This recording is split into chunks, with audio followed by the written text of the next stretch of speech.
hopefully you will be able to get some thinking that you can take back into your organization. So from checklist to continuums, beyond binary thinking in diversity, equity, inclusion work.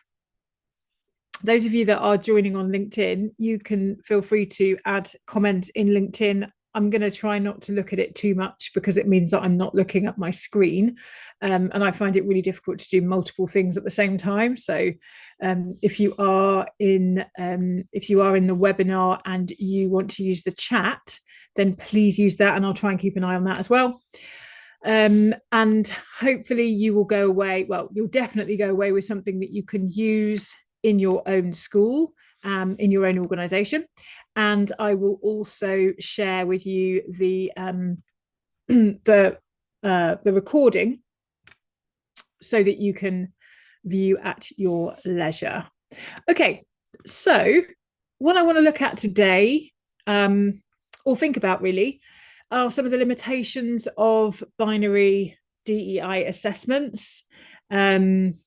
And actually that's not going to take very long. I'm going to spend the majority of time thinking about different frameworks for evaluating DEI maturity. You'll know if you have worked with me before, or if you are have been in the being luminary orbit for any period of time, that we're really interested in using frameworks to evaluate the maturity of diversity, equity, inclusion initiatives over a period of time. And then we're going to talk about some tools that you can use to measure some of the incremental progress that you're making. And I'm going to give you some quick wins that you can apply this week in your school. Well, it's Wednesday, so maybe like within a week in your school, and then some things that you might want to consider for your longer term strategy. So regardless of whether you work with me, regardless of whether or not you use our particular tool, our particular framework, you will have something by the end of the session that you can go away with. So what do I mean when I talk about binary approaches to diversity, equity, inclusion? Well, often I hear organizations talking about doing DEI work, and that means that they kind of feel like, yeah, we've done a bunch of things. We're doing DEI work. The kind of underlying premise is that you're either doing it or you're not doing it. And if you are doing it, then that's a big tick. Like, yay, we're doing DEI work, therefore everything's okay. When in reality, this work exists over a spectrum, not just a spectrum that touches every aspect of school life, but a spectrum of improvement. And I'm really keen this year, if I do nothing else, to really ask organizations to consider the extent to which they are living in this binary of, well, we've done a few things, like we've done a smattering of things. We had we celebrated Black History Month, and we've raised various flags, or we've had various forums on different things, therefore we're doing it. I want them to move away from that towards being really intentional about the kinds of things you are doing and the extent to which you are doing those things well. There is no other area of school life where we would kind of say, yeah, we're just randomly doing it. We're doing some safeguarding stuff, therefore all is well. We try to improve. Or, yeah, we've put together some curriculum. Kids go into different subjects. They're doing it, therefore we're a good school. We don't do that. We say we're trying to improve it. We're making improvements. There is a continuum of what curriculum would look like. There is a continuum of how teaching and learning or pedagogical approach will develop. There is a continuum of how we conceive of and understand assessment.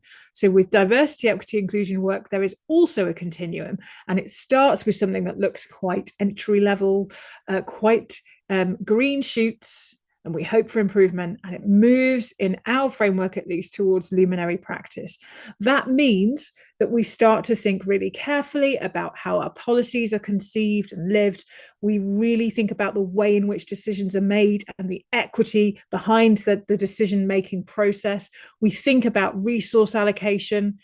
We think about accessibility. There's a continuum around accessibility. We think about curriculum design and delivery and equity and the continuum of that. So again, we're not just saying we diversified the curriculum once, we put some books in the library. We're looking at the continuum, the same with our environment, which emerges as something moving towards an environment that is luminary in terms of accessibility and representation. We think about the continuous development of staff through our professional learning that really demonstrates a commitment to, we want to get ever better. We want staff to feel ever more confident in this work. So it's not absent or present as a series of initiatives. It is actually always living and breathing through the school, the entire ecosystem of the school, and it is always existing on this continuum of improvement. And so I would like you to think now about your own school and about the extent to which it is seen as being done or not done versus operating at a particular stage of the continuum of that improvement journey. And if you could qualify that now, what would you say? If you're in the webinar right now, then you can put something in the chat. You can also comment on this post on YouTube or in LinkedIn. But where would you say you are? Would you say, yeah, we're kind of emerging in terms of our practice, or we're on our way, we're making good progress? And how would you be qualifying that when it comes to the different aspects of school life, which of course I'm going to go into, because I think it's really important that we start the year and continue the year thinking about the different pillars of school life that we want to measure against this continuum. So I'm going to start off before I get into those pillars, just by reminding folks of the Excellence and Equity Award that is formerly known as the DEI Maturity Evaluation. And the DEI Maturity Evaluation grew out of my desire for schools to be able to answer the questions, well, how well are you doing in terms of your policy work? And tell me about your curriculum, and tell me about your professional learning, and talk to me about your environment. And have those schools recognize this continuum approach and have them move away from telling me about an individual or a couple of initiatives that they were doing. So the webinar is going to be rooted in tools and practices from our Excellence and Equity Award. But as I say, everything that you get from me now, you can take away and you can apply to your own school. So we have a series of pillars that we invite schools to measure against a continuum. And we do that because I really think in the years that I've been working with schools and in schools as a senior leader and as a head teacher in 3 different settings, these are the pillars of school life, the touch points of school life that really make a difference to people when they hold protected characteristics, if you have thought of them through the lens of equity.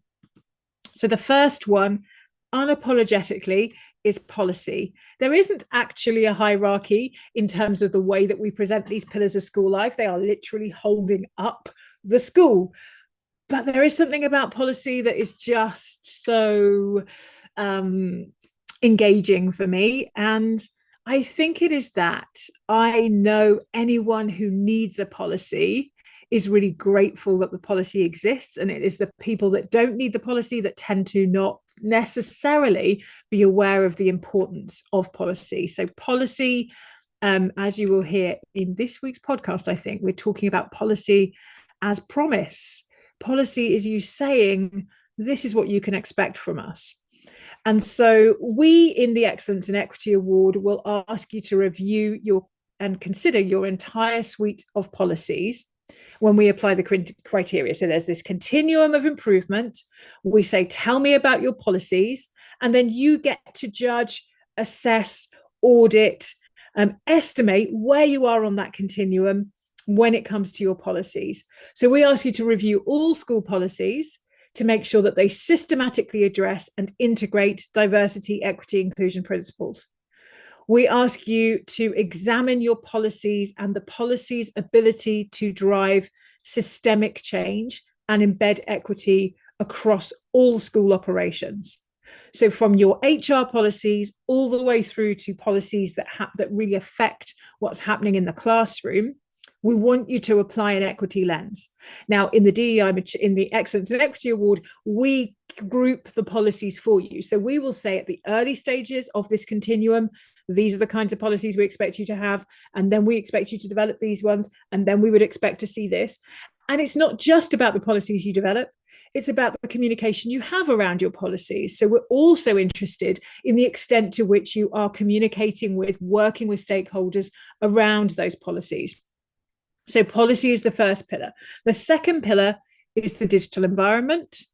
I'm hoping very much that by the end of the year, and you've watched, let's just say that I do 30 webinars this year.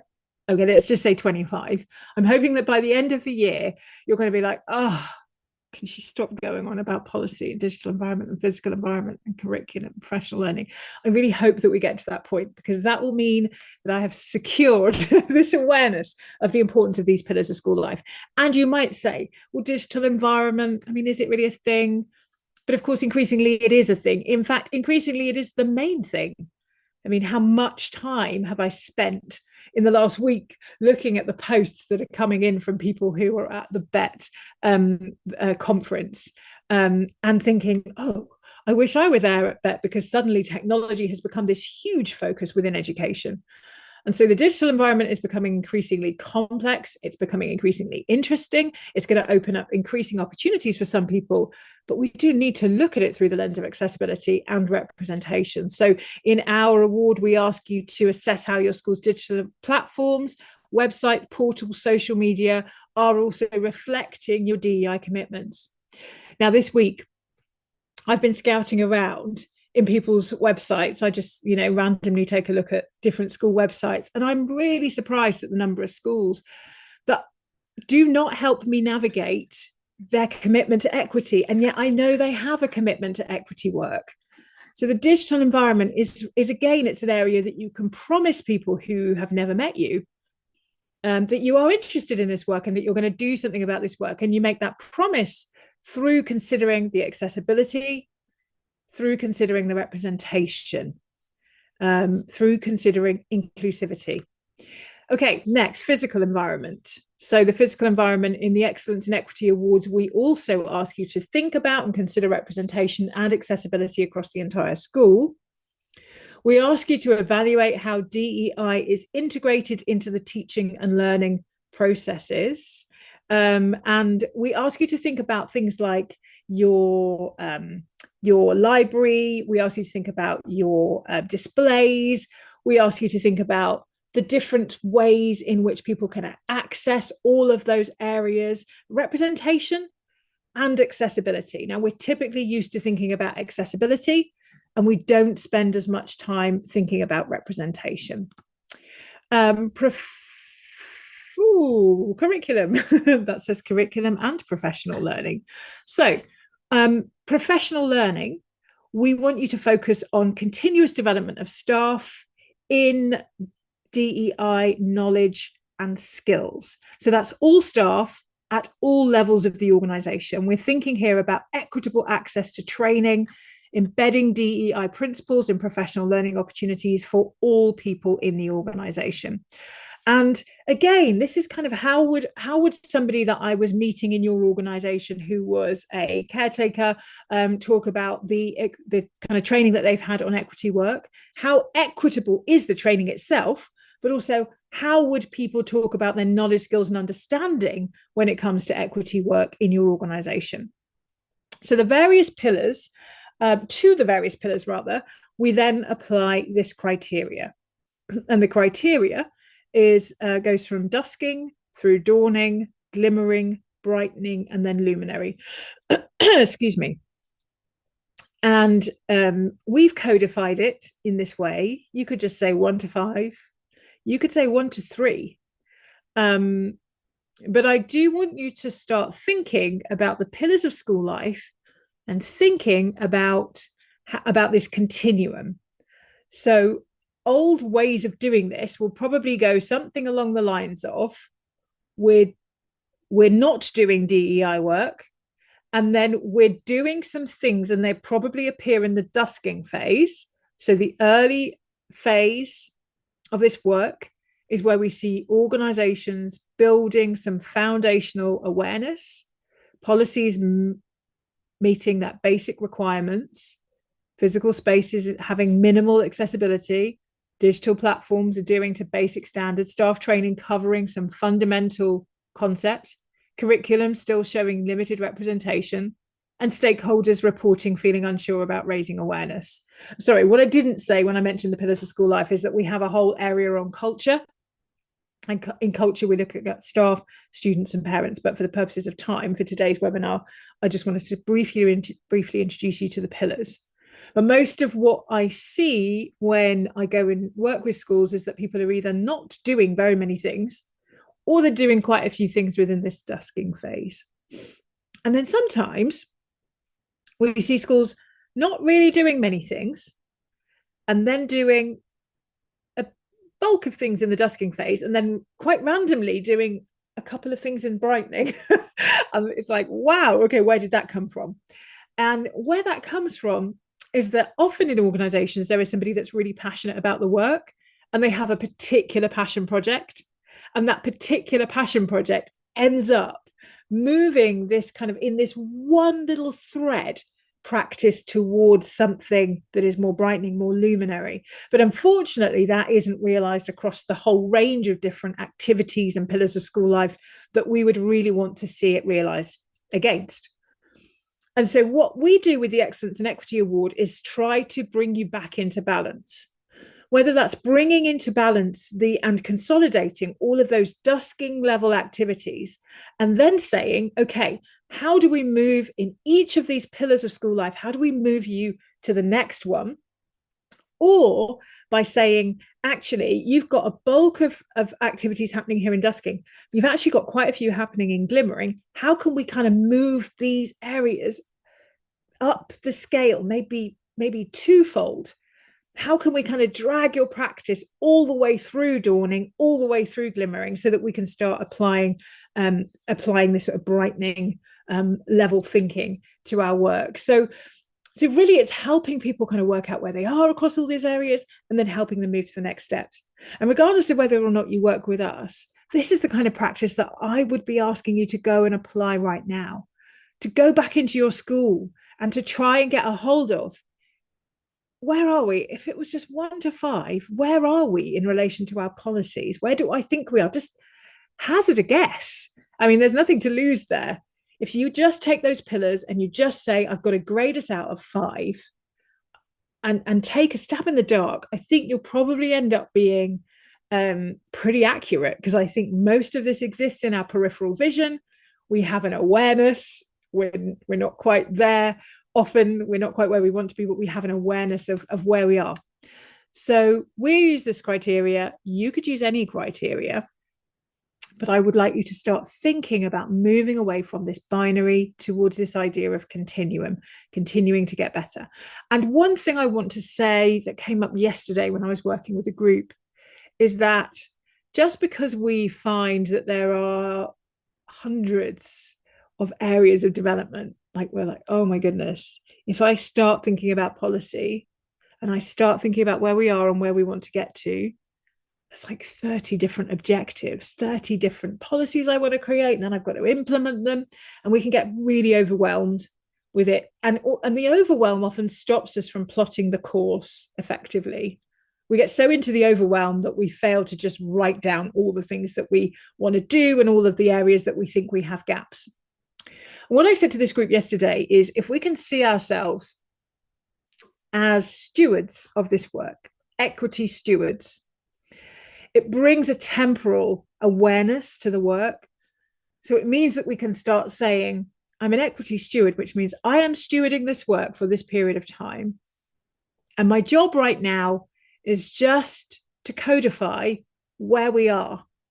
And I might not be in this job by the time we move, when we're ready to move past the codifying piece. I might still be codifying. I might be codifying where we are for a whole year, for 2 years, but I'm a steward in this moment. And as a steward, once I've done the codifying and working out where we are, I can hand over the task to the next equity steward, whoever that might be, in whatever role they might be in this school.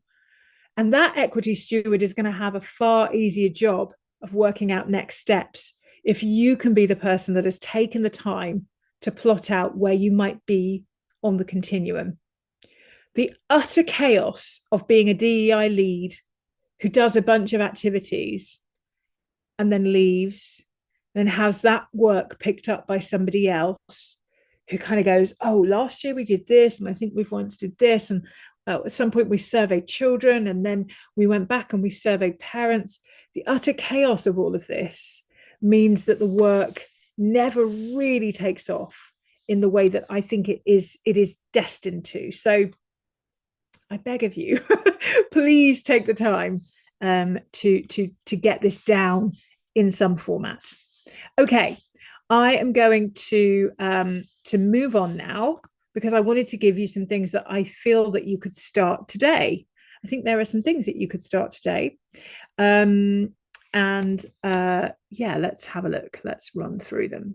So I'm going to, in the next few slides, introduce you to some quick wins, some actions that I think you can take this week or over the course of the next week. And I'm going to also share with you a few sustainable approaches. And I'm going to link these to each of our pillars of school life, so as not to deviate or be speaking at cross purposes. I have a bit of a sore throat today, so bear with me. Okay.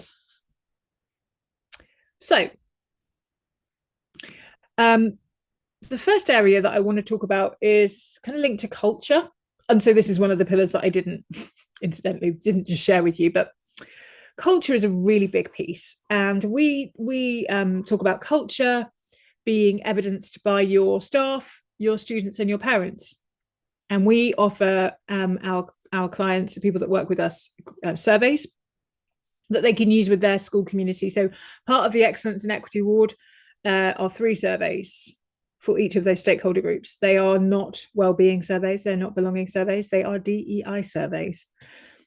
And so, yeah, this survey is like the beginning of conversation, we always say. So it's a period of dialogue that goes call and response. But one of the things that I really encourage you to do, regardless of how you do it, whether you work with us or whether you do this in your own school, is to really start to understand the level of belonging felt by people who hold minoritized identities in the school. And so a quick win, particularly if you haven't done a survey lately, or if you have done a survey but you didn't really get back to people about the results, is to launch an anonymous feedback form. And I often invite people to think about doing anonymous feedback first, because it's a really good way of people being given right of reply without feeling that they are completely exposed. There are so many things that people probably want to say to us in our schools, and it's really hard to say it because you feel like, oh, there's a lot of fear and favor involved in all of this kind of stuff. So launch an anonymous feedback form. You could do that next week, and you could just ask about one particular area of school life. So you could say, we're just trying to do some pulse surveys at the moment. And one of our pulse surveys is just on finding out about the experience of people who are parents of children under the age of 10. We'd love to understand how well the school has supported you. And if you've got children under the age of 4 or 3, how has it been being the parent of a very young child whilst being somebody that works in our school? And that might capture some of those people who have returned to your school from maternity leave or paternity leave or shared parental leave. And if you do that anonymously, and it's aimed at people who have children under 10, then you'll get a whole range of different impressions of what it's like to be a parent in your organization. That's just an idea that popped into my head. You could choose any area of school life, but an anonymous feedback form starts the sort of the consciousness around your interest in people's experiences in the school. The more sustainable approach is to develop a full-blown inclusion, belonging, listening program. And I would say that a listening program is something that you plot over the course of a number of years. So when you work with us in our Excellence and Equity Awards, but also in our Being Luminary program, and also in the Global Leaders program, we give you a format for strategic planning. And that format is used, and sometimes schools take it and then they build something else of it, but basically we have a strand in there that is about listening. It's about listening to stakeholders. And so as part of this, I always say that, you know, one of the survey being issued is one part, the survey being analyzed is another part, the feedback on the analysis of the survey is another part. Then what's the other part of the conversation? So we have call, we put a survey out, we have response, and then we have feedback, and then we need another response. And when you have something that's a listening program, we go back and forth. And the back and forth might look like surveys as part of the listening program at first. It might look like terminally facilitated discussions as another part of the listening. It might look like targeted interventions for certain groups. So if we discovered that actually it was people who had just been on paternity leave or shared parental leave who were experiencing a really challenging time in the organization, didn't feel that the organization listened to them, it would be a really good opportunity to say, based on the feedback we've had, we're going to have a small group forum with this particular group of staff because we're really keen to work out how we can improve, so we can target some of the interventions. And then it might look like people coming in as part of that to do training with different groups as a consequence of some of the interventions that you might want to put in place. So quick win, anonymous feedback form. Get people started on this idea of giving feedback to the organization about equity specifically. Okay, the next thing that I think could be can be really useful and can talk to a couple of areas, a couple of the pillars, but professional learning, I think, is just really kind of helpfully done here. We get really into this idea that DEI professional learning has to be people like me coming in and delivering stuff, and it can be a bit passive in a funny way. So a bit like we really, I don't know, you're probably not like me, the people watching this, but I like Netflix. I like watching a box set and stuff. And I kind of like it because I spend a lot of my working day giving stuff out and teaching and, you know, going out with things. And what I quite like is to just take some things in, and quite mindlessly, when it comes to the way that I consume things. So I listen to audiobooks, I watch Netflix, I can do like a kind of, I just need to relax and just inhale this, and I don't really need to process it. And that's really relaxing sometimes. But I think there's a danger of DEI training kind of ending up like that. We like being inspired and motivated and all of those things, but it can end up being a bit passive, like it just kind of washes in and we're a bit at sea and we don't really know what we don't know and all of those things. And one of the ways of mitigating that, and I actually think one of the ways of deepening the DEI training that you do buy in, is to have people begin to cultivate their own ideas about the world. I often say diversity, equity, inclusion work is really just the job of understanding and helping people get along better with each other. I actually used to say rub along better together, but I don't know if that's, I don't know, it sounds inappropriate somehow. So I really think that it's getting people to notice their own responses to what's happening in the world, their own responses to other human beings.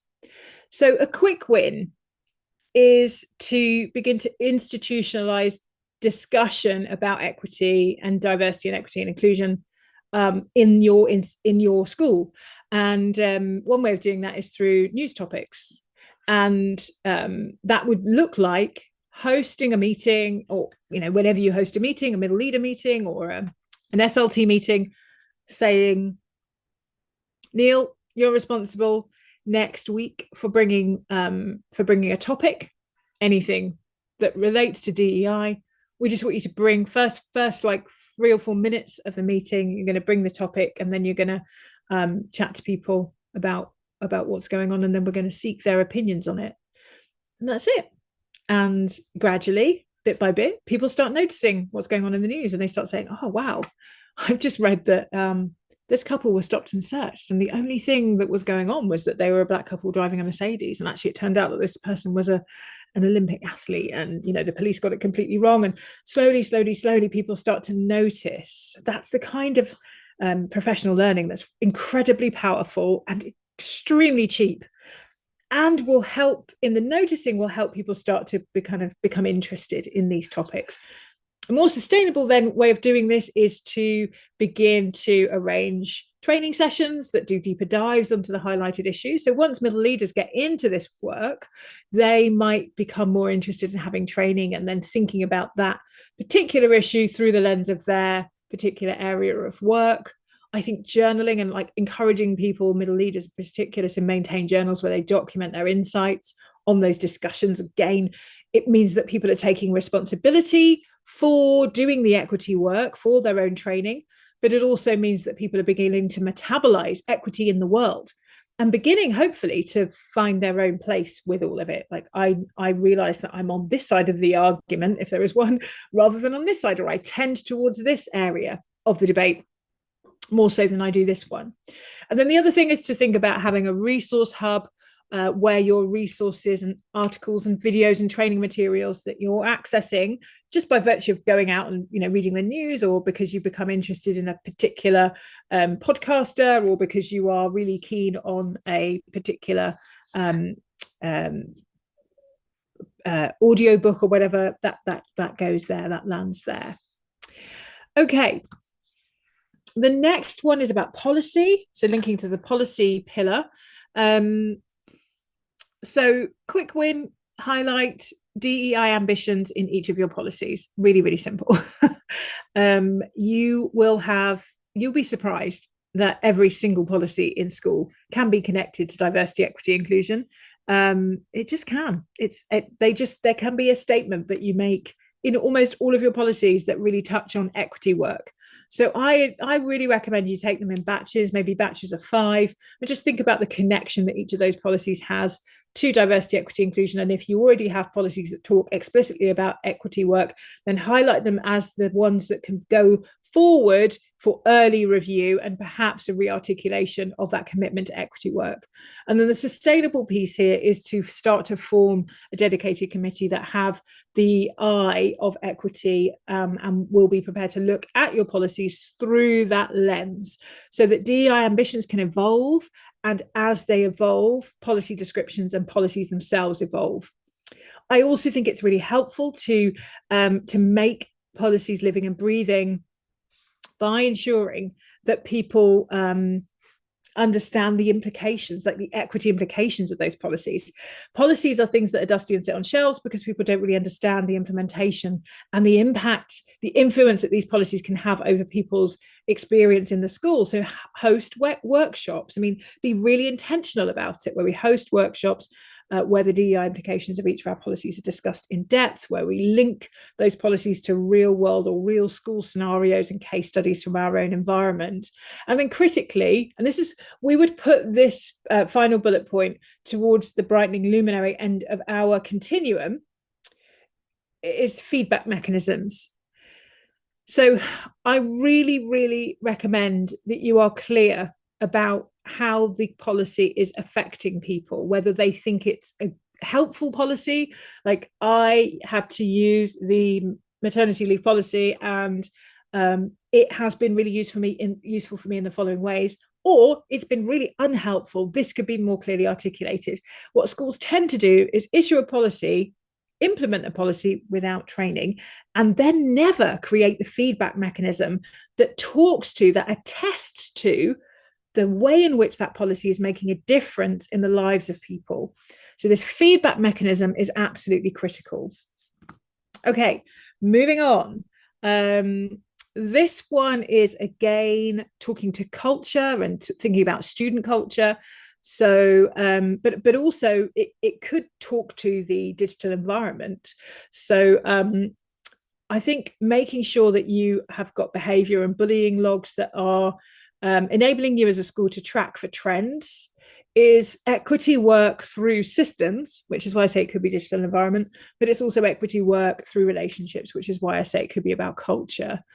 So I want to make sure that all of you have I'm seeing this increasingly, have modified your current logs so that you can include a drop-down menu listing all of the protected characteristics, so that when we are thinking about behavior and bullying, we are recognizing that there can be trends related to characteristics of identity.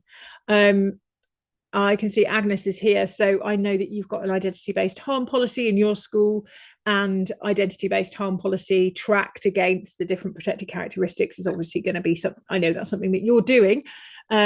But this leads to us to then be able to have more sophisticated incident tracking. So as staff become better at having to identify the nuances of the incidents, the incident tracking software can offer more useful analysis. When staff just say, "Oh, it was a bit of bants," it was a bit of, light bullying or light teasing, then we can never really get sophisticated at recognizing what we're seeing. And to be fair to people, they need to be pushed a little towards that. Was that actually racism, or was it Islamophobia? I don't know. Maybe it was both. That's the kind of training that staff need. That's the kind of exercise they need. So we can become more sophisticated at that once we start asking people to record more sophisticated data. And then, of course, when we're trying to sustain this, we end up with a situation where we can have training that really targets the need. We can say what we're noticing is that our identity-based bullying or poor behavior links to this particular characteristic of identity. That's where we're going to need training. We can include our own case studies in that training. So much richer to have case studies from our school of what is working, what isn't working, than to go out there in the world and have somebody deliver some training about something that might not relate to our school at all. And then making sure that feedback and review, the feedback and review from staff, the feedback and review from students informs future training. Okay, moving on through recruitment. Now, recruitment again is kind of linked to professional learning, but it's also linked to culture. I am a big fan of a DEI scenario. So people often say, how do we attract better staff? How do we attract, maybe they do say that, but how do we attract more diverse applicants to our jobs? And I don't really have the answer for that. I think this is a conundrum for all of us. And I'm also interested in how we retain people. But one of the quick wins is to include a DEI scenario in every interview, in the way that we currently include a safeguarding scenario. Now, the reason this is a quick win is that if I went to an interview and somebody was asking me a DEI scenario, I would start thinking, "Ooh, this is an organization I can get behind. This is somewhere that I might want to work." It's like a kind of it's telling me that this is important to you. I think that's hugely helpful. And if I don't get the job, I go away and I say, "You never guess what? The Castle School in their interview asked me a DEI scenario in my interview. I was really not expecting it, or I was really pleasantly surprised that they asked it." It tells me that the people in that organization really mean business. And so I begin recommending your school, regardless of whether I got the job, on the basis that that DEI scenario was in the interview. And the other thing, of course, that it does is that it hones the interviewer. So anyone designing interview questions has to come up with a DEI scenario, which is like constant professional learning. As you begin to create, kind of come up with scenarios that you're trying to baffle the interviewees with, you start to get more nuanced and interested in the DEI scenarios that might be operating in your own school. So I think it's manifold, the quick win of this one. And then in terms of sustaining that, we want to make sure that all staff in the recruitment process receive training on evaluating DEI competency. So really seeing whether we can both recognize it in candidates coming towards us, but also recognize it in our own system. Are we aware of the obstacles in our own recruitment processes? Are we also aware of how we appear as a staff when people are coming to work for us? Are we aware of the experience of people who are who hold a range of different characteristics of identity? And have we mapped that? Have we mapped the touch points? So that becomes really helpful training. And analyzing the candidate journey and the touch points through the lens of equity is great. But then creating organization-specific candidate journeys as a template is a gift to the organization. So I could notice it because I'm somebody who has done a lot of interviews and experienced a lot of different types of interview. and thought, oh, this could be a nicer experience, or this could be a different experience. And I think the gift to the institution is to then map how I would want it to look if it were best practice. And then, of course, the feedback loop. You'll notice that all of our brightening and luminary kind of those areas come back to feedback. How are we making this work part of everybody's responsibility? How is everybody involved in this process? So the feedback loop here after the recruitment process is that we seek feedback from all of our new hires about their experiences, about their perceptions of equity, during the recruitment process. And then we take that feedback and we integrate it into our HR practices. And if we were then to look at the curriculum, I have a quick win here. I don't know how quick it is, but I do think that there is this sort of opportunity to look at who is present and absent in our organization. Actually, do you know what? I'm looking at this and I'm thinking, I've got this the wrong way around. This was actually meant to be, the heading for this one is meant to be physical environment. So excuse me.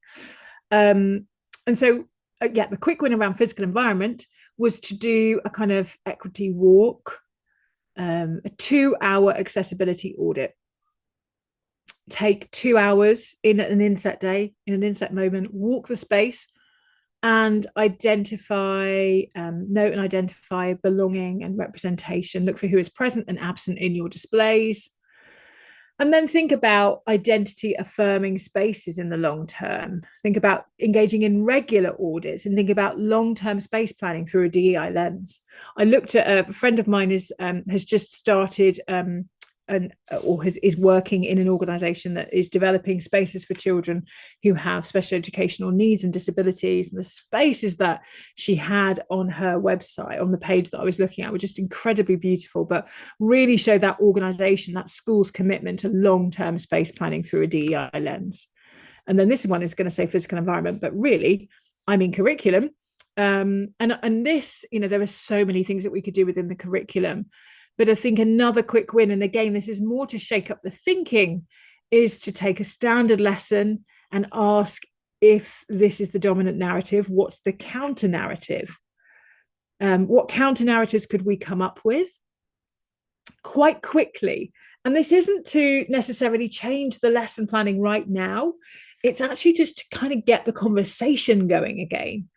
And in addition to all of the work that I know schools are doing, the kind of sustainable approaches that I know schools are taking around decolonization, around diversifying, I think there is an opportunity to think about power in our curriculum, and counter narrative mapping is a really interesting way of doing that, of thinking about power, thinking about the building of alternative perspective resource banks, just as a resource, not to do anything with necessarily, beginning to kind of get young people's voice in perspective identification just on the regular.